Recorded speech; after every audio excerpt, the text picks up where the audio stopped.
Je m'appelle Sarah, j'ai 28 ans, et j'ai toujours cru que mes parents m'aimaient autant que ma sœur. En grandissant, ils nous disaient que la famille passait avant tout, qu'on se soutiendrait toujours quoi qu'il arrive. Mais quand mon mariage s'est approché et que j'ai découvert la vérité choquante sur l'argent qu'ils avaient secrètement dépensé pour ma sœur, comparé à ce qu'ils étaient prêts à me donner, tout ce que je croyais savoir sur ma famille s'est effondré. Ce qui s'est passé ensuite a révélé un schéma de favoritisme de 28 ans si dévastateur que je suis encore en train de le digérer avec mon psy. Si vous avez déjà eu l'impression d'être l'enfant oublié de votre famille, cette histoire pourrait vous aider à vous sentir moins seul. Laissez-moi vous ramener au début, parce que comprendre la dynamique de ma famille est essentiel pour saisir à quel point cette trahison était profonde. Je suis l'aînée de 3 ans. Ma sœur Emma a toujours été ce qu'on pourrait appeler l'enfant doré, même si je ne l'ai pas complètement réalisé jusqu'à récemment. C'était elle qui avait droit aux cours de danse, aux cours de piano et aux colonies de vacances chères pendant qu'on me disait qu'il fallait faire plus attention au budget. Quand elle a eu des difficultés au lycée, mes parents ont embauché des profs particuliers coûteux et ont même envisagé l'école privée. Quand j'ai eu des difficultés dans les mêmes matières 2 ans plus tôt, on m'a dit que je devais travailler plus dur et me débrouiller toute seule. Mais voilà le truc, quand on grandit dans une famille avec du favoritisme subtil, on normalise. On se dit que nos parents réagissent juste à des besoins différents, des personnalités différentes. Emma était plus extravertie, plus sociable, avait besoin de plus de soutien. J'étais la responsable, l'indépendante, donc naturellement j'avais besoin de moins d'attention. C'est comme ça qu'ils présentèrent les choses, et c'est comme ça que je l'ai accepté pendant la majeure partie de ma vie. Le schéma est devenu plus clair pendant nos années d'université. Emma a choisi une fac privée d'arts libéraux chère à l'autre bout du pays. Mes parents ont non seulement payé tous ses frais de scolarité, mais ont aussi couvert ses frais de logement, ses voyages de vacances de printemps, et l'ont même aidé à monter une petite entreprise pendant sa 3e année qui a finalement fait faillite. Quand ça a été mon tour pour l'université, soudain la conversation ne parlait plus que de responsabilité financière et de la valeur de l'éducation publique. Je suis allée à l'université de notre État, j'ai contracté des prêts étudiants et j'ai travaillé 25 heures par semaine dans une librairie du campus pour couvrir mes frais de logement. Quand Emma a eu son diplôme, mes parents lui ont organisé une fête élaborée dans un country club avec plus de 100 invités. Quand j'ai eu mon diplôme d'infirmière avec mention très bien, on a mangé un gâteau à la maison avec la famille proche. Je me souviens que ma mère disait qu'il voulait rester discret parce que la fête de remise de diplôme d'Emma avait coûté si cher et qu'il devait faire plus attention aux dépenses. J'ai accepté cette explication parce qu'à ce moment-là, me contenter de moins était devenu ma normalité. Après l'université, les schémas ont continué mais sont devenus plus sophistiqués. Emma a déménagé à New York pour poursuivre ses rêves artistiques. Mes parents l'ont aidée avec le loyer pendant les 2 premières années, ont cosigné son bail et ont même acheté des meubles pour son appartement branché de Brooklyn. Quand elle a décidé de lancer sa propre entreprise de création de bijoux, ils ont fourni un financement initial de 15 000 $ comme investissement dans son avenir. Quand j'ai acheté mon premier petit appartement en tant qu'infirmière, économisant chaque centime pour la compte pendant 3 ans, j'ai demandé à mes parents s'ils pouvaient m'aider avec les frais de clôture, juste 3 000 $. Ils m'ont dit que la propriété immobilière était une responsabilité personnelle et qu'ils étaient fiers de moi de le faire de manière indépendante. Je dois mentionner que pendant cette période, j'étais aussi la fille qui rendait visite chaque week-end, qui se souvenait des anniversaires, qui s'occupait de mes parents quand ils étaient malades. Quand mon père a eu sa crise cardiaque il y a 2 ans, j'ai utilisé tous mes congés pour rester avec eux et coordonner ses soins. Emma a rendu visite 2 fois pendant sa convalescence, planifiant ses 2 voyages autour d'événements sociaux new-yorkais qu'elle ne voulait pas manquer. Pourtant, d'une manière ou d'une autre, elle restait la fille dont ils s'inquiétaient, celle qui avait besoin de leur soutien et protection. Cela nous amène à l'année dernière, quand je me suis fiancée avec Michael, un homme merveilleux que je fréquentais depuis 4 ans. Michael est enseignant, stable et gentil, quelqu'un qui apprécie mon indépendance et ma force. Quand nous avons annoncé nos fiançailles, mes parents semblaient sincèrement heureux. Ma mère a immédiatement commencé à parler de planification de mariage, posant des questions sur notre budget et notre calendrier. J'ai expliqué que Michael et moi planifions une célébration modeste, peut-être 75 invités, un lieu simple, rien de trop élaboré. Nous économisions depuis 2 ans et avions un budget d'environ 20 000 $ pour tout le mariage. C'est là que la conversation a pris un tournant inattendu. Ma mère a demandé si nous avions besoin d'aide financière, ce qui m'a surprise étant donné l'histoire de notre famille avec l'argent et mon indépendance supposée. J'ai mentionné que nous nous débrouillions bien avec notre budget, mais que nous ne refuserions aucune contribution qu'ils voudraient apporter. Elle a dit qu'ils y réfléchiraient et nous recontacteraient. J'étais prudemment optimiste. Peut-être que ce serait le moment où ils montreraient qu'ils me valorisaient autant qu'Emma. Quelques semaines plus tard, mes parents ont emmené Michael et moi dîner pour discuter de leur cadeau de mariage. Ils semblaient nerveux, ce qui était inhabituel. Finalement, mon père a expliqué qu'ils voulaient contribuer à notre jour spécial, mais qu'ils devaient être réalistes avec leur budget. Ils nous ont offert 5 000 $ pour le mariage, en soulignant que c'était un cadeau très généreux qui représentait un engagement financier important pour eux. Ils ont insisté sur le fait que nous devions l'utiliser judicieusement et qu'ils espéraient que nous comprenions qu'ils ne pouvaient pas se permettre de faire plus. J'étais sincèrement reconnaissante. 5 000 $, c'était substantiel et cela nous permettrait d'améliorer plusieurs aspects de notre célébration. Je les ai remerciés chaleureusement et leur ai dit combien cela comptait pour nous. Ma mère semblait soulagée par ma réaction, commentant qu'elle était contente que je sois raisonnable avec l'argent, contrairement à certaines mariées qui ont des attentes irréalistes. La planification a continué au cours des mois suivants. Chaque achat était soigneusement réfléchi dans le cadre de notre budget. Quand j'ai trouvé ma robe de mariée, un modèle magnifique mais simple qui coûtait 200 $ en solde, j'ai montré les photos à ma mère avec enthousiasme. Sa réaction a été immédiate et brutale. Elle a dit que 200 $ semblait cher pour une robe que je ne porterais qu'une fois, surtout quand nous recevions déjà une aide financière si généreuse de leur part. Elle m'a suggéré de regarder dans les friperies ou peut-être d'emprunter quelque chose. Son ton rendait clair qu'elle pensait que j'étais dépensière et ingrate. Cette réaction m'a blessée, mais j'ai essayé de la rationaliser. Peut-être qu'elle avait raison.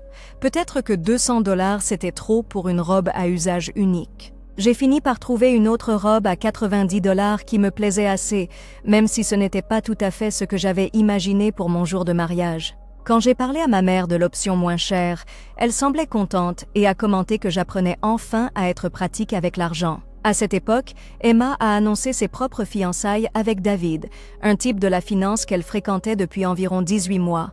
La réaction de la famille a été immédiate et débordante. Mes parents étaient ravis, appelant ça une romance de conte de fées et commençant immédiatement à planifier ce qu'ils appelaient le mariage de rêve d'Emma. En quelques jours, ma mère faisait des recherches sur les lieux, les fleuristes et les photographes pour la célébration d'Emma. J'étais heureuse pour Emma, bien sûr, mais je ne pouvais pas m'empêcher de remarquer la différence frappante d'enthousiasme et d'énergie que mes parents apportaient à la planification de son mariage par rapport au mien. Quand j'avais annoncé mes fiançailles, la conversation portait sur les budgets et le fait d'être pratique. Quand Emma s'est fiancée, la conversation portait sur la réalisation de rêves et la création de souvenirs magiques qui dureraient toute une vie. Le véritable choc est arrivé environ 6 semaines avant mon propre mariage. Michael et moi dînions avec mes parents quand Emma a appelé, toute excitée de partager les détails de la préparation de son mariage. Elle a mis l'appel sur haut-parleur et pendant l'heure qui a suivi, j'ai écouté ma sœur décrire le mariage le plus somptueux que je puisse imaginer. Rien que le lieu, un domaine historique avec des jardins à la française, coûtait plus que tout le budget de Michael et moi réunis. Elle parlait de fleurs de créateurs, d'un orchestre de 12 musiciens, d'invitations sur mesure et d'une robe qui coûtait plus cher que ma voiture. J'essayais de me concentrer sur le fait d'être heureuse pour elle, mais quelque chose ne collait pas. Emma avait toujours été irresponsable financièrement et David, bien qu'ayant du succès, économisait pour un apport immobilier. D'où venait l'argent pour cette extravagance? Quand j'ai demandé avec désinvolture à Emma comment ils arrivaient à se permettre une célébration si coûteuse, elle a ri et dit que nos parents étaient incroyablement généreux, qu'ils lui avaient dit de ne pas s'inquiéter pour l'argent parce qu'ils voulaient qu'elle ait le mariage parfait. Après qu'Emma ait raccroché, je suis restée assise dans un silence stupéfait. Mes parents m'avaient donné 5 000 $ accompagnés de multiples discours sur leurs limitations financières et mon besoin d'être pratique. Pourtant, ils finançaient apparemment un budget de mariage illimité pour Emma. Quand j'ai gentiment demandé comment ils pouvaient se permettre des niveaux de soutien si différents pour nos mariages, ma mère est immédiatement devenue sur la défensive. Elle a dit que la situation d'Emma était différente, qu'elle avait des besoins et des attentes différents. Elle a insisté sur le fait que 5 000 $ restait un cadeau très généreux et que je devrais être reconnaissante plutôt que de me comparer à ma sœur. Mon père a ajouté qu'Emma avait toujours été plus sociable et qu'un grand mariage était plus important pour elle que pour moi. Il a dit qu'il donnait à chacune de nous ce dont nous avions besoin, pas nécessairement des montants égaux. J'ai quitté ce dîner en me sentant blessée et confuse, mais j'ai essayé d'accepter leur explication.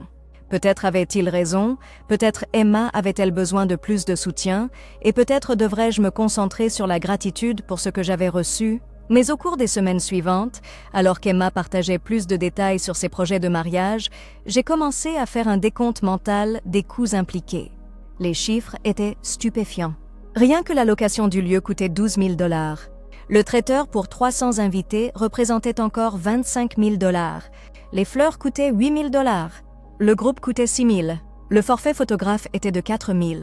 Sa robe lui avait coûté 3 000 $. Le dîner de répétition dans un restaurant haut de gamme représentait encore 8 000.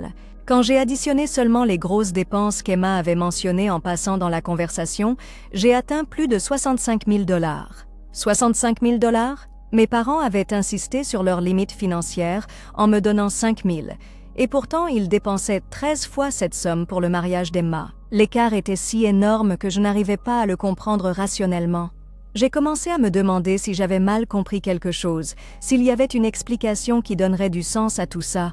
J'ai décidé d'avoir une conversation directe avec ma mère.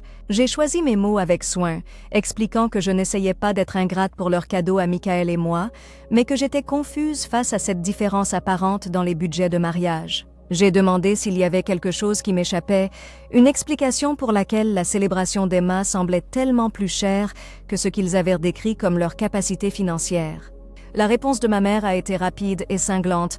Elle a dit que j'étais égoïste et jalouse, que comparer les dépenses de mariage était mesquin et inapproprié. Elle m'a rappelé qu'Emma avait toujours eu des besoins différents et qu'en tant que parent, il devait prendre des décisions différentes pour des enfants différents.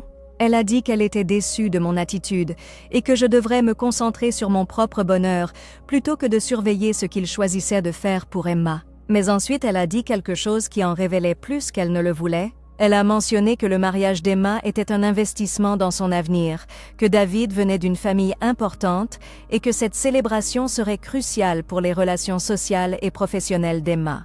Elle a dit que mon mariage parlait davantage d'amour et d'engagement, ce qui ne nécessitait pas une mise en scène coûteuse. Le sous-entendu était clair. Le mariage d'Emma avait une valeur sociale et économique que le mien n'avait pas. L'avenir d'Emma valait la peine qu'on y investisse, pas le mien. Cette conversation a eu lieu 3 semaines avant mon mariage. J'ai passé ces 3 semaines à essayer de me concentrer sur ma propre célébration, à essayer d'être reconnaissante pour ce que j'avais plutôt que d'en vouloir à mes parents pour ce que je n'avais pas. Michael était compréhensif, mais aussi troublé par le comportement de ma famille. Il a gentiment fait remarquer que l'écart semblait extrême et blessant, mais il m'a encouragée à me concentrer sur notre relation plutôt que sur les choix de mes parents. Ma journée de mariage était belle à sa façon. Le lieu était modeste mais charmant, les fleurs étaient simples mais élégantes, et surtout, j'épousais quelqu'un qui m'aimait et m'appréciait vraiment. Emma était présente avec David, resplendissante et planifiait déjà les détails de sa propre célébration dans seulement 2 mois. Mes parents semblaient sincèrement heureux pendant la cérémonie et la réception, et je me suis permis de croire que j'avais peut-être trop réfléchi à tout ça. Mais 2 jours après mon mariage, j'ai découvert la vérité qui a tout changé. J'étais chez mes parents pour aider ma mère avec le ménage d'après-mariage quand elle s'est éloignée pour répondre au téléphone. Son ordinateur portable était ouvert sur le comptoir de la cuisine et je pouvais voir sa boîte mail affichée. Je n'essayais pas de fouiner, mais l'objet d'un email a attiré mon attention. Confirmation de paiement mariage. Emma Johnson, 12 000 $. 12 000 $. Pour un seul prestataire de mariage, je suis restée là à fixer l'écran, essayant de comprendre ce que je voyais.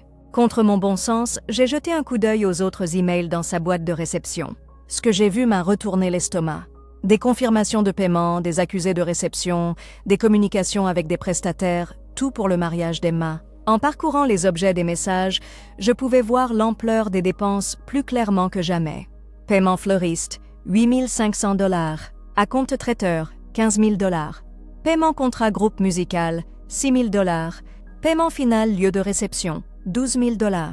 Mais l'email qui m'a glacé le sang venait du conseiller financier de mes parents, daté d'une semaine seulement plus tôt. L'objet indiquait « Distribution succession, héritage anticipé, Emma Johnson, 45 000 $. J'ai cliqué dessus avant de pouvoir m'arrêter. L'email expliquait que mes parents avaient décidé de donner à Emma une partie anticipée de son héritage pour l'aider avec les frais de mariage et sa nouvelle vie avec David. Le conseiller confirmait le virement de 45 000 $ depuis leur compte successoral vers le compte personnel d'Emma, notant que ce montant serait déduit de sa distribution d'héritage finale. 45 000 $. Ils avaient donné à Emma un héritage anticipé de 45 000 $ pour son mariage, tout en me disant que 5 000 $ représentaient un effort financier considérable pour eux. J'ai entendu les pas de ma mère qui revenaient et je me suis rapidement éloignée de l'ordinateur portable, l'esprit chamboulé. 45 000 $? Non seulement ils avaient dépensé presque 10 fois plus pour le mariage d'Emma que pour le mien, mais ils lui avaient aussi donné accès à l'argent de l'héritage, de l'argent auquel j'aurais probablement droit éventuellement aussi, mais qu'ils ne m'avaient jamais proposé. La conversation d'il y a quelques semaines prenait soudain un sens horrible. Quand ma mère avait dit que le mariage d'Emma était un investissement dans son avenir, elle ne parlait pas seulement de relations sociales. Ils investissaient littéralement plus d'argent dans l'avenir d'Emma qu'ils n'en avaient jamais investi dans le mien. Ils lui avaient donné un accès anticipé à des fonds d'héritage qui auraient pu m'aider avec mes prêts étudiants, mon hypothèque ou mon propre avenir, mais ils n'avaient même jamais mentionné cette possibilité pour moi.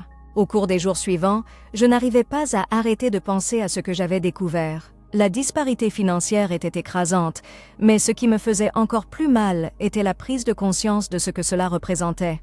Mes parents n'avaient pas seulement donné plus d'argent à Emma, ils avaient fondamentalement accordé plus de valeur à son avenir qu'au mien. Ils avaient vu son mariage comme digne d'un investissement extraordinaire, tout en voyant le mien comme quelque chose qui devait se faire modestement et de manière pratique. Je me débattais avec l'idée de les confronter à propos de ce que j'avais appris. Une partie de moi voulait faire semblant de n'avoir jamais vu ces emails pour protéger la paix fragile que nous avions maintenue autour de mon mariage.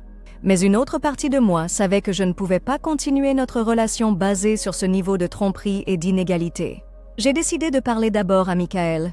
Quand je lui ai dit ce que j'avais découvert, sa réaction a été immédiate et forte. Il était furieux pour moi, soulignant que ce n'était pas seulement une question d'argent, c'était une question de respect, d'honnêteté et d'équité de base. Il m'a encouragée à avoir une conversation directe avec mes parents pour au moins leur donner une chance d'expliquer ou de reconnaître ce qu'ils avaient fait. Alors, 3 semaines après mon mariage et 1 semaine avant celui d'Emma, j'ai demandé à mes parents de dîner avec Michael et moi. J'avais répété ce que je voulais dire, essayant de trouver des mots qui soient honnêtes mais pas accusateurs. J'ai commencé par les remercier encore pour leur contribution à notre mariage, soulignant à quel point nous apprécions leur soutien.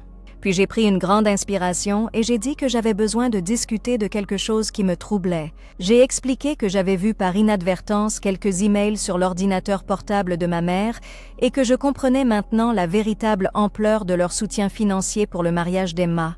J'ai dit que je n'essayais pas de créer du drame ou d'exiger un traitement égal, mais que j'étais blessée par ce qui ressemblait à une disparité significative dans la façon dont ils valorisaient nos avenirs respectifs. La réaction a été immédiate et défensive.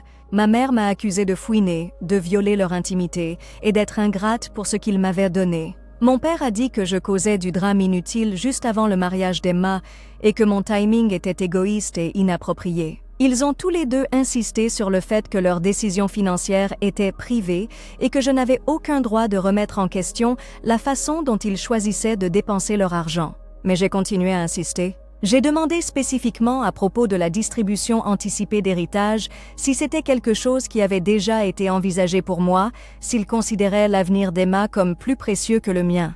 La question a semblé les prendre au dépourvu et pendant un moment, aucun d'eux n'a répondu. Finalement, mon père a dit qu'Emma avait demandé de l'aide et que je n'avais jamais demandé d'héritage anticipé. Il a dit qu'il répondait à ses besoins, qu'il ne faisait pas de favoritisme.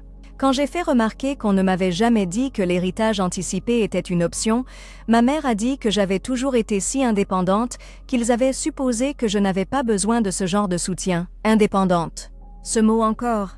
le mot qu'ils utilisaient pour justifier de me donner moins, d'attendre plus de moi et de supposer que je pouvais gérer tous les défis qui se présentaient sans leur aide. Mais l'indépendance, je commençais à m'en rendre compte, m'avait été imposée plutôt que choisie par moi. J'avais été indépendante parce que la dépendance n'avait pas été offerte comme une option. La conversation s'était chauffée tandis que j'essayais d'expliquer à quel point j'étais blessée par cette disparité de traitement. Mes parents sont devenus de plus en plus sur la défensive, insistant sur le fait qu'ils avaient toujours aimé leurs deux filles de manière égale, mais que l'amour égal ne signifiait pas un traitement identique. Ils ont dit qu'Emma avait des besoins différents, des circonstances différentes et des attentes différentes. Puis ma mère a dit quelque chose qui a cristallisé tout ce que je ressentais. Elle a dit qu'Emma avait toujours eu besoin de plus de soutien parce qu'elle n'était pas aussi naturellement capable que moi. Elle a dit que j'avais toujours été la forte, celle qui pouvait gérer les défis de manière indépendante, et qu'Emma avait besoin de plus d'orientation et d'assistance pour atteindre le même niveau de réussite. À ce moment-là, j'ai réalisé que le récit de ma famille sur mon indépendance ne concernait pas vraiment ma force, il concernait leur confort à me donner moins. Ils avaient décidé très tôt que j'avais besoin de moins de soutien, moins d'investissement, moins d'attention, et ils avaient rationalisé cette décision en la présentant comme une reconnaissance de mes capacités plutôt qu'un aveu de leurs préférences. J'ai essayé une fois de plus d'expliquer comment la disparité financière me donnait l'impression d'être une déclaration fondamentale sur ma valeur dans la famille. J'ai demandé s'ils pouvaient comprendre pourquoi découvrir une distribution anticipée d'héritage de 45 000 $ pour Emma, alors qu'ils m'avaient souligné leurs limitations financières, pouvait ressembler à une trahison. C'est à ce moment-là que mon père a prononcé les mots qui ont mis fin à notre relation telle que je la connaissais. Il m'a dit que j'étais égoïste et manipulatrice, que j'essayais de gâcher le bonheur d'Emma par jalousie. Il a dit qu'il m'avait donné ce qu'il pensait être approprié et que je devrais être reconnaissante plutôt que d'être exigeante. Puis il a dit que si je ne pouvais pas accepter leur décision sans créer de drame, je devais peut-être reconsidérer à quel point je voulais être impliquée dans la famille. La menace était claire. Accepter cette disparité et me taire, ou faire face à l'exclusion de la famille. C'était le même choix que j'avais fait inconsciemment toute ma vie, accepter moins et être reconnaissante, ou risquer de les perdre entièrement. Mais cette fois, j'ai fait un choix différent. Je me suis levée de la table du dîner et j'ai dit à mes parents que je les aimais, mais que je ne pouvais pas accepter d'être traitée comme fondamentalement moins précieuse qu'Emma. J'ai dit qu'une disparité de 45 000 $ ne concernait pas des besoins ou des circonstances différents. Il s'agissait de niveaux d'investissement différents dans nos avenirs. Je leur ai dit que leur habitude d'attendre plus de moi tout en me donnant moins avait été dommageable toute ma vie et que je n'étais plus disposée à l'accepter. Mickaël et moi avons quitté ce dîner et je n'ai pas parlé à mes parents pendant les 3 semaines suivantes. Le mariage d'Emma a eu lieu sans nous. J'ai appris par des amis communs qu'il avait effectivement été spectaculaire, tout ce dont elle avait rêvé et plus encore. J'ai aussi appris que mes parents avaient dit aux gens que je traversais une phase difficile et que j'avais choisi de ne pas assister par jalousie. Pendant ces 3 semaines de silence, j'ai commencé à voir une thérapeute pour m'aider à traiter ce qui s'était passé. Le docteur Martinez m'a aidé à comprendre que ce que j'avais vécu était une forme de violence émotionnelle appelée manipulation financière, où l'argent est utilisé comme un outil de contrôle et de favoritisme.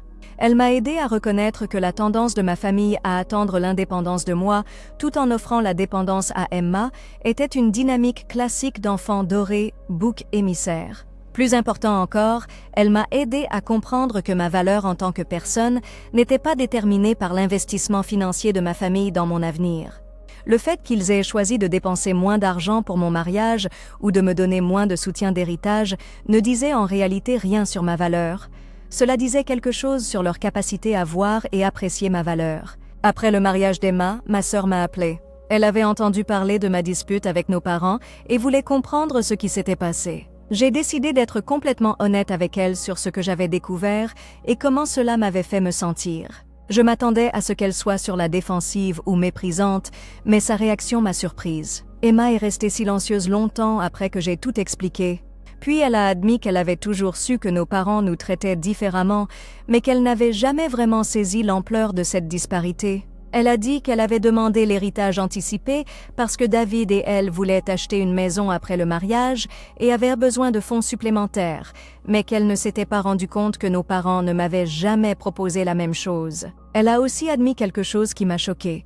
Elle a dit qu'elle s'était toujours sentie coupable du niveau de soutien qu'elle recevait, mais qu'elle s'était convaincue que je préférais être indépendante et que je ne voulais pas d'aide. Elle a dit que nos parents avaient toujours parlé de ma capacité et de ma force, et qu'elle en avait déduit que je n'avais pas besoin ou ne voulais pas du même niveau de soutien qu'elle recevait.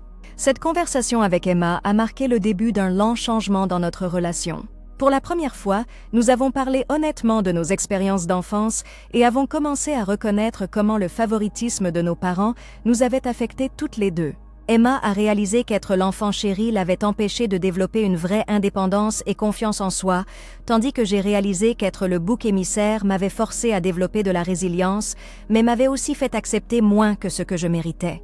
Pendant ce temps, mes parents ont fait plusieurs tentatives de réconciliation, mais seulement selon leurs conditions. Ils voulaient que je m'excuse d'avoir causé du drame autour du mariage d'Emma et que j'accepte leur explication selon laquelle ils avaient pris des décisions différentes pour des filles différentes selon des besoins différents. Ils n'étaient pas disposés à reconnaître que la disparité de traitement avait été blessante ou inappropriée. Dr Martinez m'a aidé à formuler une réponse qui établissait des limites claires. J'ai écrit une lettre à mes parents expliquant que j'étais prête à reconstruire notre relation, mais seulement s'ils pouvaient reconnaître ce schéma de traitement différentiel et s'engager à des interactions plus équitables à l'avenir. J'ai dit que je ne leur demandais pas de changer rétroactivement leurs décisions financières, mais j'avais besoin qu'ils reconnaissent l'impact que ces décisions avaient eu sur moi et qu'ils s'engagent à me traiter avec le même niveau de considération qu'ils montraient à Emma. Leur réponse a été révélatrice. Ma mère a appelé pour dire qu'elle était déçue que je ressasse encore des questions d'argent et que mes exigences étaient déraisonnables. Elle a dit qu'ils avaient toujours fait de leur mieux en tant que parents et que mes attentes étaient injustes. Mon père a envoyé un texto disant que les relations familiales ne devraient pas être conditionnelles et que mon ultimatum était manipulateur. Leurs réponses ont confirmé ce que le docteur Martinez m'avait aidé à comprendre. Ils n'étaient pas capables de reconnaître leur comportement parce que cela les aurait obligés à admettre qu'ils avaient systématiquement sous-estimé l'un de leurs enfants pendant 28 ans. Reconnaître ce schéma aurait signifié accepter la responsabilité des dégâts causés et ils n'étaient pas prêts à le faire. Cette prise de conscience était déchirante mais aussi libératrice. J'avais passé toute ma vie à essayer de mériter le même niveau d'amour et d'investissement qu'Emma recevait naturellement. Je m'étais convaincue que si je pouvais juste être assez performante, assez indépendante, assez reconnaissante, peut-être qu'ils verraient ma valeur et me traiteraient en conséquence. Mais leur réponse à ma demande directe d'équité m'a montré que le problème n'était pas ma valeur personnelle, c'était leur incapacité à la voir. Avec les conseils du docteur Martinez, j'ai pris la difficile décision de maintenir des contacts limités avec mes parents jusqu'à ce qu'ils soient prêts à s'engager dans une réflexion et un changement authentique. J'ai arrêté d'assister aux réunions de famille où l'on attendait de moi que je fasse semblant que tout allait bien. J'ai arrêté de les appeler chaque semaine pour prendre de leurs nouvelles et entendre parler de leur vie. J'ai cessé d'être la fille qui gérait les émotions de tout le monde et maintenait l'harmonie familiale au détriment de mon propre bien-être. Le changement fut immédiat et visible. En l'espace d'1 mois, ma mère appelait régulièrement, demandant quand j'allais arrêter d'être têtue et revenir au dîner de famille. Mon père envoyait des messages disant que je lui manquais et qu'il voulait arranger les choses, mais sa conception d'arranger les choses, c'était que j'accepte leur comportement sans aucun changement de leur part. Emma, pendant ce temps, continuait d'évoluer dans sa compréhension de nos dynamiques familiales. Elle a commencé à établir ses propres limites avec nos parents, refusant d'être l'intermédiaire dans leurs conflits avec moi et déclinant d'accepter des avantages qui ne m'étaient pas aussi offerts. Quand nos parents ont essayé de lui donner un autre gros cadeau financier pour son premier anniversaire de mariage, elle a refusé et leur a dit qu'elle n'accepterait rien qu'ils ne seraient pas aussi prêts à me donner. Cela a créé des tensions dans la relation d'Emma avec nos parents, mais cela a aussi créé l'espace pour une relation authentique entre Emma et moi. Nous avons commencé à nous parler régulièrement, partageant nos expériences d'avoir grandi dans la même maison, mais vécu des réalités complètement différentes. Elle a commencé à comprendre comment mon indépendance supposée avait en fait été une forme de négligence, tandis que j'ai commencé à comprendre comment son statut privilégié avait été un fardeau différent. Environ 6 mois après mon mariage, quelque chose d'inattendu s'est produit qui a validé tout ce que je ressentais. J'ai reçu un appel de la directrice des soins de mon hôpital, m'informant que j'avais été sélectionnée pour recevoir le prix régional d'excellence en soins aux patients, une reconnaissance prestigieuse accordée à seulement 5 infirmières de notre système de santé multi-État chaque année. Le prix était accompagné d'une récompense de 10 000 $ et d'une reconnaissance lors d'une grande conférence médicale. C'était un accomplissement professionnel significatif, représentant des années de travail dévoué et des résultats exceptionnels pour les patients. Quand j'ai appelé pour partager la nouvelle avec mes parents, leur réponse a été des félicitations tièdes, suivies immédiatement de questions sur si cela signifiait que je travaillerais plus d'heures et ce que Michael pensait de mon focus sur ma carrière. Comparez cela à leur réaction quand la petite bijouterie d'Emma a été présentée dans un magazine de style de vie local. Ils ont organisé un dîner de célébration et ont acheté plusieurs exemplaires pour les envoyer aux parents. Mon prix de santé régional a mérité un bref appel de félicitations. La présentation d'Emma dans le magazine a mérité une fête. Cette disparité dans leur réponse à nos accomplissements était la confirmation finale dont j'avais besoin que leur traitement différentiel n'était pas à propos de nos besoins ou personnalités différents. C'était à propos de leur incapacité fondamentale à me valoriser également. Peu importe ce que j'accomplissais, peu importe l'importance de mes réussites, je recevrais toujours moins d'enthousiasme, moins de soutien et moins de reconnaissance qu'Emma. Mais voici ce que mes parents ne comprenaient pas. Leur manque de reconnaissance ne diminuait pas mes accomplissements. Leur incapacité à voir ma valeur ne réduisait pas ma valeur. Leur choix d'investir moins dans mon avenir ne limitait pas ma capacité à créer un avenir réussi pour moi-même. La cérémonie de remise des prix a été un tournant pour moi. Debout sur cette scène, étant reconnue par mes pairs professionnels pour l'excellence en soins aux patients, j'ai réalisé que la validation que je cherchais de mes parents n'était pas nécessaire pour mon succès ou mon bonheur. J'avais construit une carrière dont j'étais fière, épousé un homme qui me valorisait vraiment et développé la force d'établir des limites saines avec des gens qui ne pouvaient pas m'apprécier, tout cela sans l'investissement financier ou le soutien émotionnel de mes parents. Michael et moi avons utilisé l'argent du prix pour prendre nos premières vraies vacances ensemble, un voyage en Europe que nous avons planifié entièrement autour de nos propres intérêts et rêves. Nous avons visité des musées d'art à Paris, fait de la randonnée dans les Alpes suisses et passé des après-midi paresseux dans des cafés italiens, parlant de notre avenir ensemble. C'est pendant ce voyage que j'ai vraiment compris à quel point j'avais gaspillé d'énergie à essayer de mériter un traitement équitable de la part de mes parents et combien de vies j'avais ratées en me concentrant sur leur approbation. Quand nous sommes rentrés de notre voyage, j'ai pris une décision qui a surpris tout le monde, moi y compris. J'ai invité mes parents à dîner, non pas pour me réconcilier selon leurs conditions, mais pour communiquer clairement mes limites et mes attentes pour l'avenir. J'avais réalisé que les couper complètement de ma vie n'était pas nécessaire, mais continuer à accepter leur traitement différentiel n'était pas acceptable non plus. Lors de ce dîner, j'ai expliqué que j'étais prête à maintenir une relation avec eux, mais seulement dans certains paramètres. Je n'assisterai pas aux événements familiaux où l'on s'attendait à ce que je fasse semblant que notre conflit n'avait pas eu lieu ou où mes préoccupations étaient rejetées comme de la jalousie ou de l'égoïsme. Je n'accepterai pas de cadeaux financiers qui étaient significativement plus petits que ce qu'ils donnaient à Emma, à moins qu'ils puissent reconnaître la disparité et expliquer leur raisonnement. Je ne continuerai pas à être la fille qui gérait les émotions de tout le monde tout en recevant moins de considération que ce que je donnais. Plus important encore, je leur ai dit que toute relation future que nous aurions serait basée sur le respect mutuel plutôt que sur l'obligation. S'ils ne pouvaient pas me traiter avec le même niveau de considération qu'ils montraient à Emma, alors nous aurions une relation polie mais distante, centrée autour des grandes fêtes et des événements importants de la vie. Leur réaction initiale était prévisiblement défensive. Ils m'ont accusée d'être contrôlante, d'essayer de dicter leurs choix parentaux, de rendre leur amour conditionnel au fait de répondre à mes exigences. Mais j'étais préparée à cette réponse avec l'aide du docteur Martinez. J'ai expliqué que je n'essayais pas de contrôler leurs choix, je communiquais simplement les conséquences de ces choix.